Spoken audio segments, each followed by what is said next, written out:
কথায় আছে ছোট মাছে পুষ্টি বেশি, তাই তো বেশি বেশি করে ছোট মাছ খাই এবং দেশি মাছ খাই। এই যে দেখতেছেন এখানে হরেক রকম নানান রকম মাছ, এই মাছগুলো আমাদের পুকুর থেকে নিয়ে এসেছে। তো ওগুলোকে কুটে বেছে আমরা রান্না করে ফেলেছি, কারণ দেশি মাছ তরতাজা রান্না করলে অনেক মজা অনেক মজা। আর আমার মতন কারা কারা পুকুরের মাছ পছন্দ করেন, এরকম ছোট ছোট মাছ পছন্দ করেন। আমার এখানে দুই রকম রান্না হচ্ছে। দুই রকমের মধ্যে একরকম রান্নাটা হচ্ছে শিং মাছ, শৈল মাছ, তারপর টাকি মাছ, তারপর আরও কি একটা মাছ দিয়েছি এখানে, মানে 4টা মাছ মিলাই এখানে আমি রান্না করতেছি।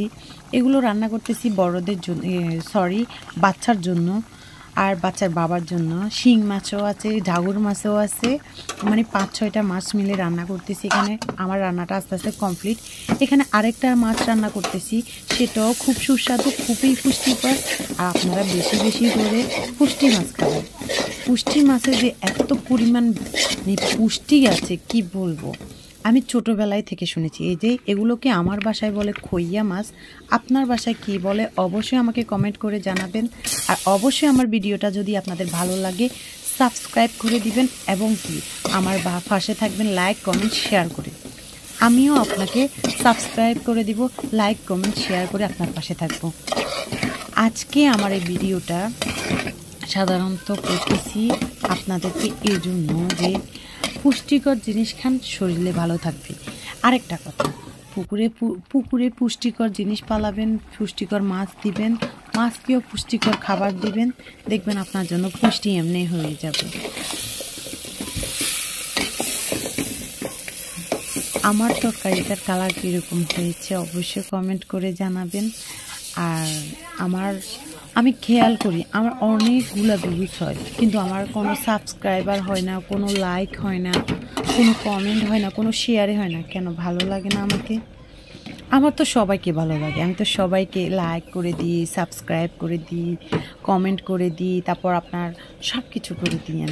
আমাকে কেন করা হয় না? তা আমি তাদেরকে বিনীত অনুরোধ করব, যারা আমার ভিডিওটা দেখবেন তারা অবশ্যই সাবস্ক্রাইব করবেন। আর একটা কথা, এই যে তরকারির মধ্যে একটু যারা জাল জাল খান তারা একটু জাল জাল খাবেন। এসব মাছে একটু জাল জাল আমার খুব পছন্দ, বেসিক্যালি আমার খুব পছন্দ। জানি না, এই আধুনিক যুগে বেশিরভাগ মানুষ এখন ঝাল কমাই ফেলছে। তো এখানে আপনাদের একটা দেখাচ্ছি যে এটা হচ্ছে আমাদের গাছের, মানে আমাদের ক্ষেতের ধনিয়া। ওয়াও ওয়াও, অসাধারণ। তারপর একটা টমেটো আছে, এটাও আমাদের গাছের। আর ইদানিং দড়ির চোখে পড়তেছে, মানুষ বলতেছে যেন কি গ্রামীণ মানুষগুলো কিরকম, গ্রামে আরও ওয়াইপা দাও। শুনো ভাই, গ্রাম ভালো, গ্রামকে তোমরা জটিলভাবে দেখো, তাই গ্রাম জটিল। কিন্তু গ্রামে তো আমরা বসবাস করি, কই আমাদের কাছে তো এত জটিল লাগে না, কই আমরা তো সবাইকে সেমভাবে দেখি। আর গ্রামের মানুষকে এত সহজ সরল ভাববো না, বুঝছো? ওরাও কিন্তু জটিল আছে, কিন্তু সব জায়গায় ওটা জটিলতা দেখায় না, কারণ ওদের প্রয়োজন হয় না। তোমাদের মতন সবসময় জটিলতা দেখায় না। গ্রামকে কখনো ইনসাল্ট করো না, সবাই কম বেশি। শহরটাও কিন্তু গ্রাম থেকে হয়েছে, শহরটা দৌড়ে মতন হয় নাই, শহরটাও কিন্তু গ্রাম থেকে হয়েছে।